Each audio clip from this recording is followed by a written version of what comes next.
Je pense que nous devons être un pays libre et pour cela, il faut être un pays parfaitement indépendant et souverain. Et donc oui, mes chers amis, nous n'avons rien à faire ni dans l'Union européenne, ni dans l'OTAN, ni dans la CEDH, ni dans l'OMS. Rien à faire du tout. C'est toujours un grand plaisir à venir à La Réunion. Alors là, ça faisait un petit peu plus de 4 ans que je n'étais pas venu. La dernière fois que j'étais venu, c'était en janvier 2021, en pleine folie. Le jour où on partait, on allait vers l'aéroport, on entendait à la radio que le préfet faisait une conférence de presse pour annoncer un retour des couvre-feux pour vous. Mais je ne suis pas très étonné qu'ils aient quelques soucis avec notre belle France d'outre-mer. D'abord parce qu'ils en parlent bien peu. Et ça, c'est tout à fait inadmissible. Parce que La Réunion, c'est la France comme le reste du territoire français. Il y a des choses formidables qui se passent, il y a aussi des problèmes à régler, et nous devons en parler. Et nous devons les régler. C'est vrai que quand on a le nez toute la journée sur Berlin et Bruxelles, et avant Washington, un peu moins maintenant, ils sont un petit peu moins sur Washington depuis quelques temps, ils aiment moins. C'est vrai qu'on oublie que la France, c'est un pays mondial. Or, quand on se souvient que la France est un pays mondial, et qu'il y a une richesse, une diversité aussi extraordinaire que l'île de la Réunion et d'autres territoires, alors on ne voit plus le pays de la même manière. Et on ne voit plus nos compatriotes et notre peuple de la même manière. Et on ne peut pas, normalement, décemment dire que la Réunion est dans le Pacifique, que la Guyane est une île, quand on s'y intéresse et qu'on l'aime. Parce que c'est ça, si vous voulez, fondamentalement le problème de tous ces gens-là. C'est qu'ils ne nous aiment pas. Alors, ils ne nous aiment pas, nos patriotes, ça oui, ça je vous confirme. Même ils nous détestent. Mais ils ne nous aiment pas, nous, Français. Ils n'aiment pas la France, ils n'aiment pas la Réunion, ils n'aiment pas les Français, ils n'aiment pas le peuple, ils n'aiment pas les gens. Ils les aiment tellement pas qu'ils leur nuisent, qu'ils nous nuisent. Et il va bien falloir à un moment ou un autre qu'on en tire les conclusions et les conséquences, c'est-à-dire qu'on fasse un bouleversement, un grand changement. Mener le combat pour briser nos chaînes. Personne à l'extérieur ne le fera à notre place. Et si nous ne le faisons pas, nous, alors ce combat ne sera mené par personne d'autre. En revanche, si ce combat nous le menons avec force, avec sincérité et courage, avec authenticité, ce que je crois que nos compatriotes attendent aujourd'hui, parce qu'ils en ont soupé des mensonges, des petites manœuvres, des petites compromissions du système politicien dégoûtant. Si nous le menons avec ces qualités-là, avec ces forces-là, alors mes chers amis, chers résistants, chers patriotes, nous le gagnerons ce combat-là et nous briserons nos chaînes, à La Réunion comme partout dans notre pays.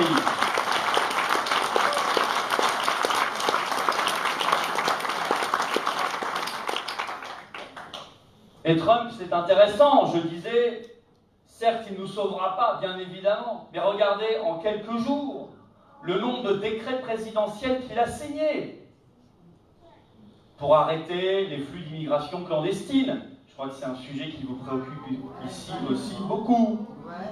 Et pour ça, vous le voyez, il faut une volonté et une souveraineté. Quand la volonté s'allie à la souveraineté, et j'y ajoute un troisième ingrédient, et s'allie à l'amour du pays, alors vous faites ce que vous voulez.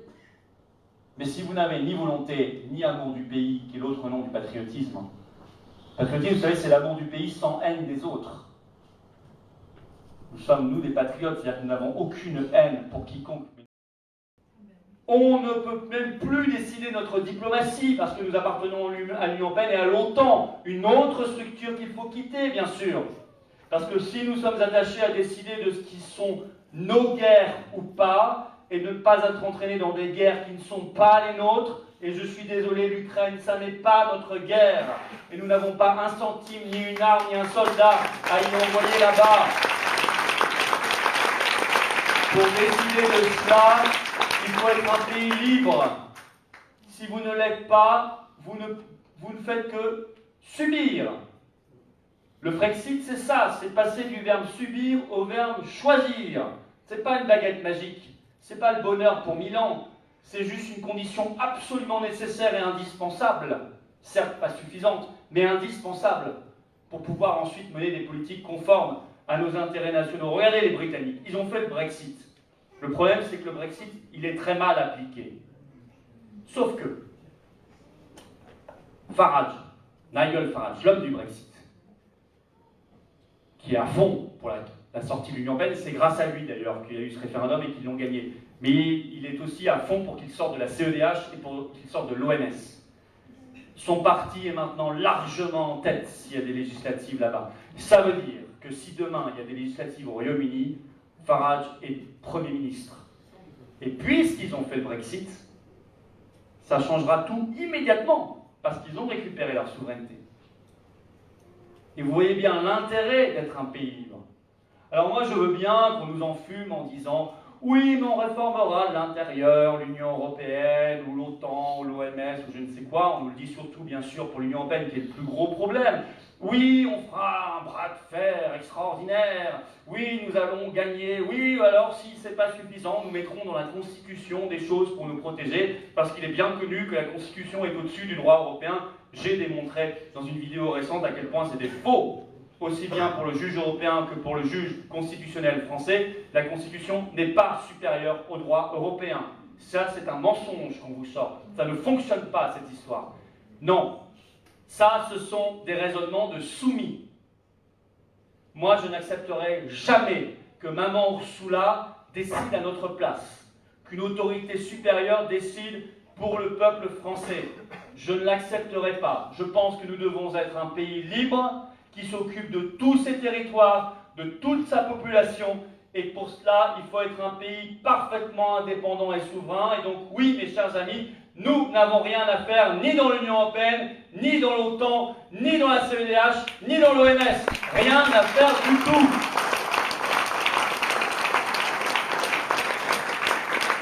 Moi, j'ai pas envie qu'il y ait des insectes et des larves dans l'alimentation. Je veux pouvoir choisir. Pour ça, il faut être indépendant. Et je peux vous le faire, ce raisonnement-là, sur aujourd'hui quasiment tous les sujets. Alors merci d'avoir pris du temps pour venir écouter Florian, ce qui concerne l'avenir de la France. Je tiens à remercier aussi toute l'équipe qui travaille avec moi. Tout d'abord vous, parce que vous faites partie de l'équipe aussi, de près ou de loin. Quand on dit merci Eric, c'est pas que merci Eric, je tiens à vous remercier vous, parce que nous faisons un travail commun. C'est vrai que ceux qui sont mis en avant, c'est Philibert, c'est Eric, et puis d'autres personnes comme Simone, et d'autres qui ont participé à la réunion de Saint-Denis. Mais vous aussi, vous faites partie, de près ou de loin, à ce travail que nous faisons pour reprendre notre place, reprendre notre pays, reprendre notre département à des personnes qui l'ont complètement détruit. Je remercie aussi l'équipe de Florian qui sont là pour animer et organiser ces réunions. La difficulté qu'on a, c'est l'engagement. D'accord ? L'engagement, mais c'est les personnes de mon âge, de votre âge. Et comme je disais, la difficulté, ce sont tous les jeunes. On leur a dit, la politique, ça ne vous concerne pas. Et nous avons besoin de tous ces jeunes pour reconstruire la France. Et c'est à nous de transmettre ce bâton de manière à ce qu'il participe à l'évolution de notre pays. Aujourd'hui, nous sommes conscients, nous sommes éveillés, tous les gens qui sont là, on est souverainistes, on est un peuple souverainiste, qu'importe nos tendances, mais on aime notre pays. La souveraineté de la Réunion passera par la souveraineté de la France. Si la France ne quitte pas l'Europe, on sera toujours dans les mêmes difficultés, voire pire, à la Réunion. Je disais Philibert à l'instant, c'est-à-dire je les vois très actifs sur tous les réseaux, ils vous répondront, ils font beaucoup de choses.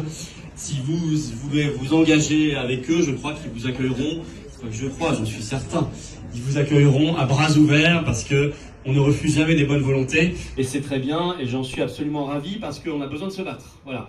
Et comme je le disais, toutes les bonnes volontés sont là et c'est vrai que nous sortons, nous, à titre personnel aux patriotes, d'une année 2024 qui a été formidable parce que c'est une année où on n'a tout simplement jamais connu une croissance pareille et début 2025 a commencé encore mieux que 2024.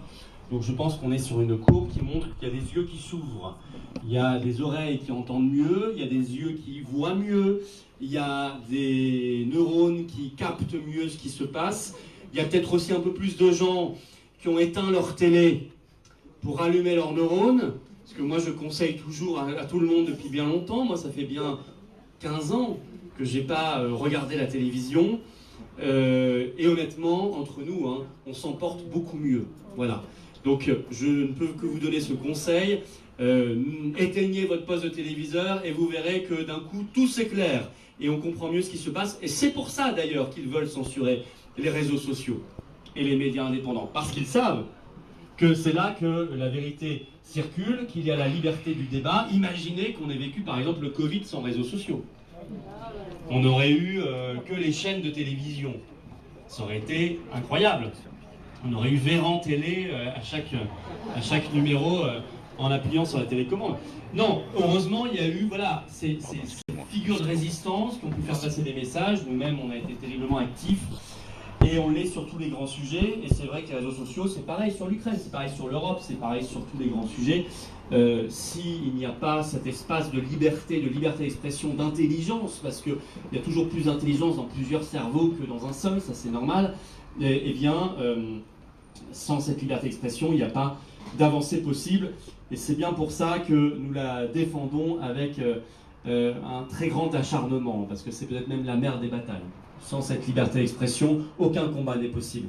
Et il ne faut pas se la faire voler. Bien évidemment, il faut au contraire la récupérer intégralement. Alors moi, je vois 2025 et je suis optimiste. Alors on me dira, il est fou. La situation est quand même compliquée. C'est vrai que tous les indicateurs sont un peu au rouge. Je vais vous dire, hein, où que j'aille d'ailleurs en France, hein, il y a évidemment des spécificités pour la Réunion. Comment ne pas les voir et comment ne pas les imaginer. Mais il y a de situations idylliques nulle part. Et il y a quand même globalement des grands problèmes qu'on retrouve à peu près à l'identique partout. On parlait du problème agricole tout à l'heure, du problème de sécurité migratoire, du problème industriel, du problème de nos libertés, de la santé, de la corruption. La France est un pays aujourd'hui submergé de corruption. Et nous appartenons à une structure qui s'appelle l'Union européenne, dont moi je vous dis, sans me tromper, j'en suis certain, je suis sûr que c'est l'institution la plus corrompue du monde. Parce que c'est une institution qui a tous les pouvoirs, plein d'argent, et pas de contre-pouvoir. Ben c'est magique, c'est génial. C'est le rêve pour Ursula et ses copains et ses copines. Ils font tout sans principe de responsabilité. Ils se négocient des petits contrats à 35 milliards par SMS. Et quand vous lui demandez de montrer les textos, elle vous dit ah, bah, désolé, je les ai déjà effacés. Hein, c'est dommage. Évidemment que c'est la porte ouverte à toute la corruption. On n'a pas de leçon de corruption à donner au monde. Commençons par balayer devant notre porte. Et nous verrons qu'il y en a partout. Regardez Macron qui nomme à la tête du Conseil constitutionnel Richard Ferrand.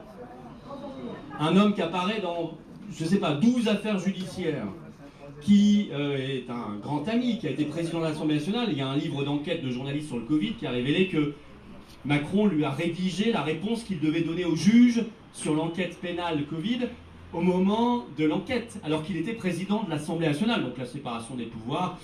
Et puis surtout, et c'est ça qui doit quand même nous inquiéter, c'est un homme qui milite depuis des années pour un 3e mandat de Macron. Alors on a d'ailleurs lancé une pétition nationale parce que les députés ont parfaitement le pouvoir de bloquer cette nomination le 19 février. Si 3/5 des députés de la commission des lois à l'Assemblée nationale disent non à cette nomination, elle ne se fait pas. Donc il ne faut pas faire croire que c'est une fatalité décidée par Jupiteux Macron, c'est quelque chose qui est bloquable. On a calculé, ils ont largement plus de 60% de majorité, donc c'est juste une question de volonté. Donc il ne faut pas qu'ils nous entourloupent. Et comme les motions de censure là, non on les vote pas parce que quand ça vient du PS moi je vote pas, quand ça vient du RN moi je vote pas. Et la destitution de Macron, article 68, ah bah non on peut pas, c'est pas responsable. Comme j'ai vu les tests de drogue pour les députés, ah bah non pas nous hein. Bah, je sais pas, c'est obligatoire dans plein de professions quand même. Mais non, pas eux.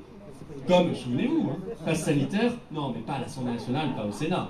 Et pas d'ailleurs dans le restaurant de l'Assemblée, pas au bar de l'Assemblée, au bar du Sénat. N'oubliez pas tout ça. Hein. Ça, il ne faut pas oublier, parce que ce sont des... Ça peut paraître anecdotique, sur le moment, ça ne l'est jamais. Ce sont des marqueurs très forts. S'ils se permettent ça, c'est que derrière, ce que vous ne voyez pas, ils se permettent 100 fois plus. Et on ne peut pas tolérer cela. Nous ne sommes pas des citoyens enfants. On n'est pas là pour accepter que maman Ursula, papa Macron nous disent comment on doit penser, comment on doit vivre, comment on doit écrire, comment on doit parler. Non, on est libre. On est des Français libres. Et c'est bien ça que nous défendons aux patriotes. Avec un contexte 2025 qui est très intéressant. Très intéressant. Moi j'ai été ravi d'apprendre, vous voyez, la Roumanie, c'est un peu loin d'ici, mais vous savez, la problématique elle est la même. Avant-hier, leur président, qui s'était maintenu après l'annulation scandaleuse du scrutin, vous avez suivi cette affaire par l'Union européenne, le président qui s'était maintenu, un dingo complètement européiste, covidiste, otaniste, pour la guerre, mondialiste, sous la force de la mobilisation populaire, il a démissionné. Et aujourd'hui, l'OTAN annonce le grand exercice militaire qu'on devait faire en Roumanie ce printemps. À cause de cette ambiance révolutionnaire dans le pays, on ne le fera pas. Et bien moi, je trouve que c'est une excellente nouvelle qui montre qu'il y a un réveil des peuples, qu'il y a un printemps des peuples. Et celui qui s'est fait voler l'élection parce qu'il veut quitter l'Union européenne, parce qu'il veut quitter l'OTAN, parce qu'il veut quitter l'OMS, il gagnera. Depuis qu'ils ont annulé, il fait le double dans les sondages. Il gagnera. Et vous voyez, tous les dominos là, on a ça. En Allemagne, c'est intéressant ce qui se passe aussi. Hein. Vous avez un parti qui veut quitter l'Union européenne et l'euro, qui est quasiment en tête maintenant. Et il faut le faire, parce que c'est un pays qui quand même a beaucoup bénéficié de ça. Il l'avait fait pour lui. Donc même eux, ils commencent à arriver au bout de leur système. Et alors, il y a la panique générale du système. Hein. Ils pensent même peut-être à censurer les réseaux, voire annuler les élections. L'idée a été émise. Parce qu'ils sont en panique totale. Pourquoi ils sont en panique aussi ? Un autre qui est parti, là, qui démissionne, Trudeau au Canada. C'est quand même aussi une excellente nouvelle. Le type qui qualifiait de terroriste les convoyeurs de la liberté qu'on a soutenus, nous, même quand il y a eu les mêmes à Paris, on les a accueillis avec des stands d'alimentation alimentaire grâce aux militants qui apportaient de la nourriture, des produits d'hygiène. Enfin, c'est une vraie fraternité, une vraie solidarité. C'est ça qui est magnifique aussi aux patriotes. Et combien de fois d'ailleurs ces stands on les a tenus pour les personnels suspendus, qui étaient à la rue, qui n'avaient plus rien. Et combien de gens étaient hébergés gratuitement par des militants. Enfin, c'est ça, moi je veux qu'on construise aussi un mouvement qui soit dans la solidarité humaine réelle. Hein. Eh bien, ces convoyeurs de la liberté au Canada, ils étaient traités de terroristes par Trudeau, le fils à papa. Il a démissionné. Et il va être remplacé par un Premier ministre qui, lui, a soutenu les convoyeurs de la liberté. Donc le monde tourne. Et évidemment, vous avez, depuis le 20 janvier, Trump, c'est une équipe, hein, Kennedy Jr. qui sera au ministère de la Santé, ça sera confirmé demain à 17h par le Sénat américain, très intéressant. Et Pfizer a dit qu'ils étaient déçus. Information officielle. Hein. Bon, ben écoutez, c'est plutôt bon signe. Musk et Kennedy Jr. et tous ces gens-là, je n'idéalise personne, attention, hein. Il y aura des sujets de désaccord. Et je vais vous dire même, il y aura une politique qui sera menée America First. Pas dans nos intérêts, hein. Mais moi je n'ai jamais dit cela. Trump n'est pas un sauveur pour les Français, pour la France. D'ailleurs, aucun n'est un sauveur. Les seuls qui pourront nous libérer, c'est nous-mêmes. Et ça, soyons-en bien conscients. C'est bien l'objet de notre combat, parce que la souveraineté, qu'elle soit nationale, populaire, ce qui est notre combat, elle commence d'abord par notre propre souveraineté à nous, d'individus. Ce que je disais tout à l'heure, ne pas être traité comme un citoyen, un sous-citoyen, un citoyen enfant, rampant. Non, être debout. Les médias du continent, en tout cas les médias bien pensants.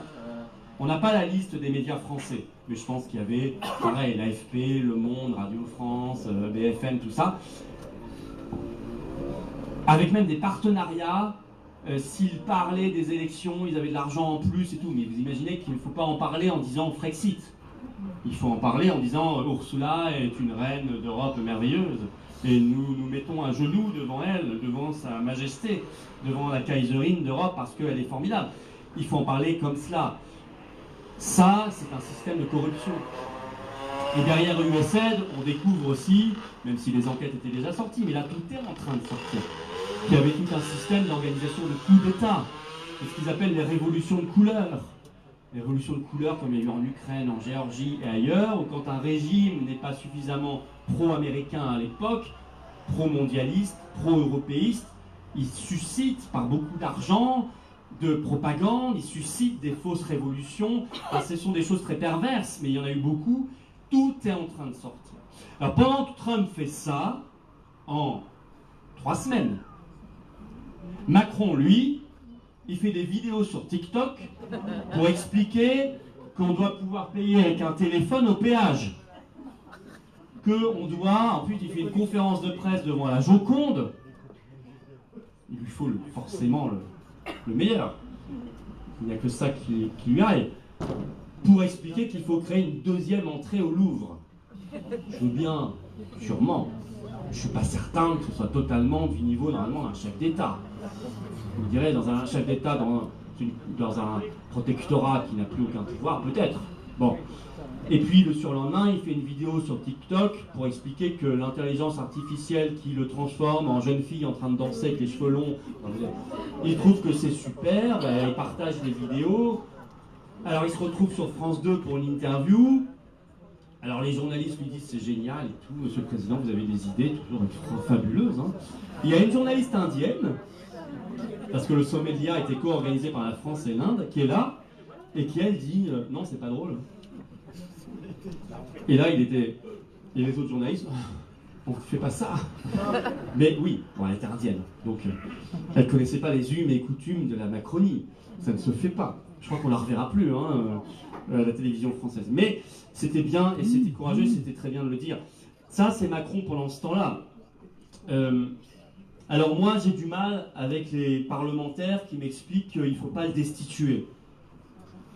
Quand même, un type qui a engagé la France dans une quasi-guerre en Ukraine, sans autorisation parlementaire, qui a dit qu'il fallait, je le rappelle, emmerder des millions de Français, qui a mené une politique de braderie en permanence de tous nos intérêts, de tous nos fleurons.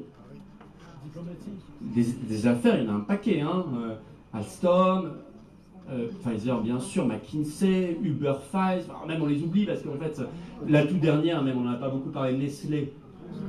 Non mais c'est incroyable qu'on n'en ait pas parlé d'ailleurs. Il laisse passer de l'eau qui est quand même, il y a des alertes sanitaires en disant c'est pas bon pour le consommateur, pour sa santé, mais non, on laisse passer.